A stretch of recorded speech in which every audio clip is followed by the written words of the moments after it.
Hello, my Agony Aunties, Sophie and Emily. We have a question here from a listener.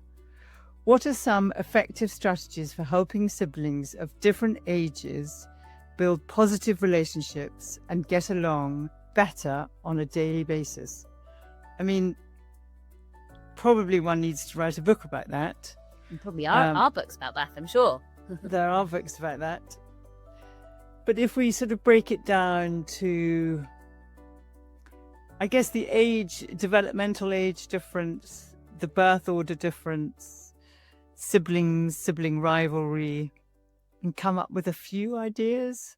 I mean, I think the first thing that I would say, like if you're sort of thinking about children that are still children, like under 18, is what are your expectations of them getting along? Because if your expectation is that they are not going to fight, then like they are going to fail you every day.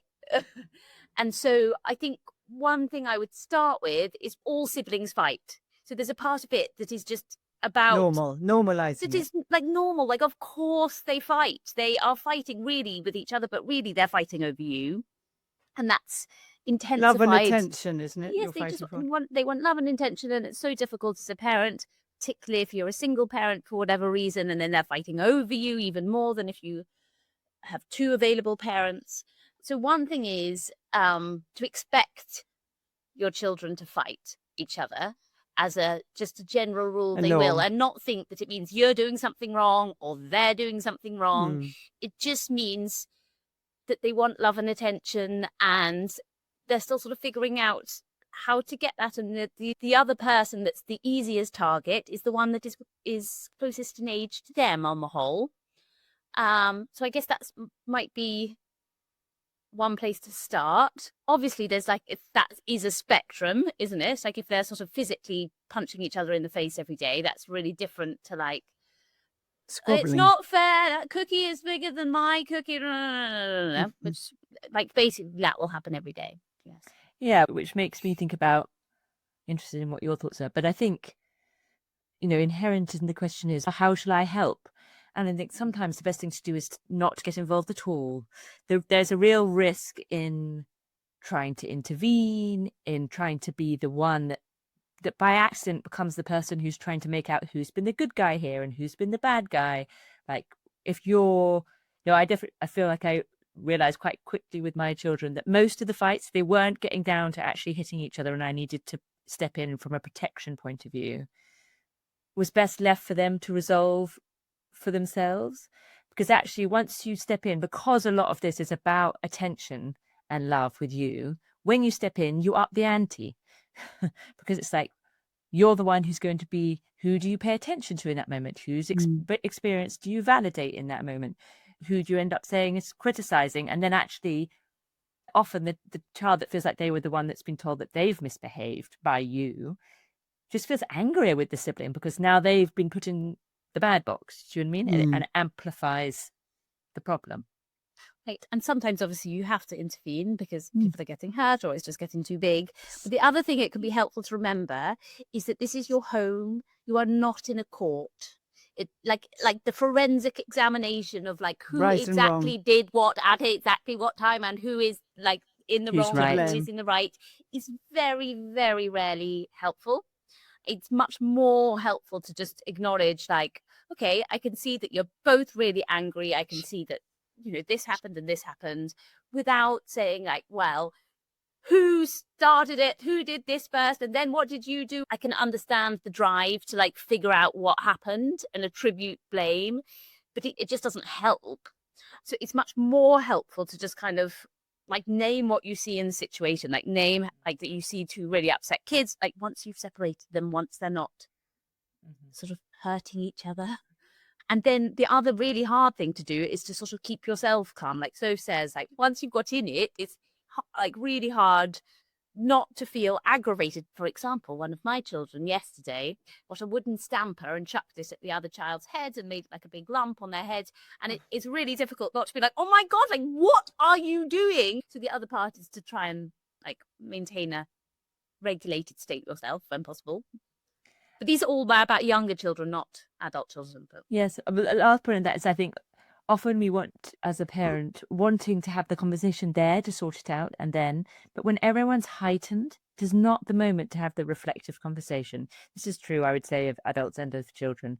Whenever, with, like at bedtime when you're cozy and quiet many hours later, if there's something about the fight or the fact they keep fighting over the same thing, or there's something that feels beyond the usual squabbling of a sibling, trying to then have the reflective conversation with your child of like, oh, I've kind of noticed that's a fight that's come up a lot, or kind of you're fighting more at the moment, or I'm just wondering what's going on. And if you have, I think I've probably learnt this from you, Em, to correct it if I'm sort of not relaying it, but I think it can be quite helpful, particularly with younger children who are not going to be articulate about their experience easily because they're too young, is to have a like, oh, I've wondered if maybe this and this is happening. And it doesn't really matter if you're not right. It's just helping them think and letting them know that you're thinking about their experience and creating that dynamic of like, oh, I've been wondering if you just haven't seen me very much lately, and maybe it'd be really nice if we spent a bit of time together, whatever. Yeah. No, exactly. I mean, that's often a way to reduce sibling conflict, is to spend more time individually with your children. It's just really difficult to do off practically speaking, but it doesn't have to be big chunks of time. It can be small chunks of time. The thing that my son really loves is when I tell him about how much I didn't like my siblings. Who, me? Who me? Who me? Who you? Because there's something that sort of normalizes it. Then you don't feel bad about finding your sibling really annoying. Like, it was my daughter's birthday this week, and I, as a child, this is going to be shock to mum, and so it was not good at my siblings' birthdays. I was just like outraged that it wasn't all about it's so me painful for a day. to see And you. It's agony. So I sort of said that to my son before her birthday, like, I remember just like finding it really annoying when it was one of my brothers or sisters' birthdays, because I just wanted presents and I wanted all the attention, and like it made me really annoyed and upset. And it just sort of facilitates a conversation. And he was just sort of curious about it. And like, we thought what he could do in the day. So sort of like getting ahead of things that might be difficult can be helpful too. This is slightly a side lens, but what I became aware of is that your dad and I had sibling rivalry issues with each other about our children, so that you can play out your internalized sibling rivalry with attention for your children. So we would sometimes compete with each like other. Who likes me best? Who likes me best? And it took me a while to clock it, but once we clocked it, I could see that it really pissed me off if he was like having particular nice time with one of you. And then I'd realize it wasn't because I didn't want him to be having a nice time, but it just pushed my sibling rivalry button. And once I realized that there was actually enough love to go round between all of us, I mean, it never stopped pushing my buttons. It still does. But at least I know I have a narrative now that helps me make sense of it, rather than wanting to knock him out.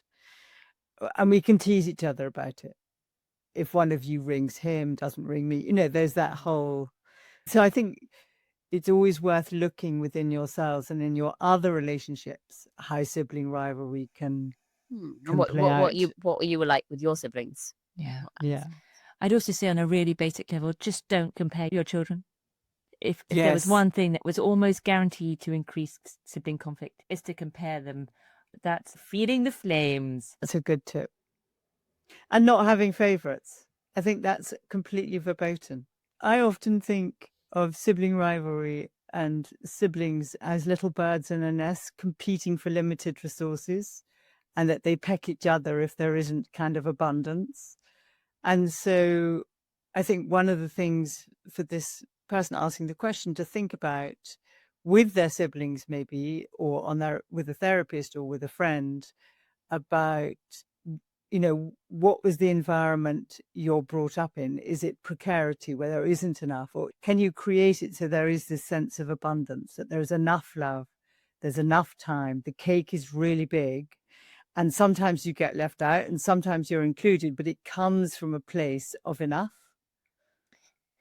Yeah, it makes me think of one of the episodes we had about an open marriage where our guest said, love is infinite, but time and resources are not. Yes, that's good. And I remember saying to my eldest daughter when I had my second child, my love just grows when I have another child. It's not like the heart gets cut in half and you get one half now and she gets the other. My heart just gets bigger and you have just as much as there was before. And somehow trying to communicate to your children that there is this abundance and love. And the reality is sometimes they don't get as much attention as they would like or need. But that's not a measure of your love for them. That's really good. But also you do need to make the effort to spend time, don't you? I mean, it's really hard to do. I often think I don't do that well enough for my own children. So I think that's lovely. Thank you, both of you. Thank you very much for that great question. Do please keep sending us questions. We love our Agony Auntie episodes, so thank you.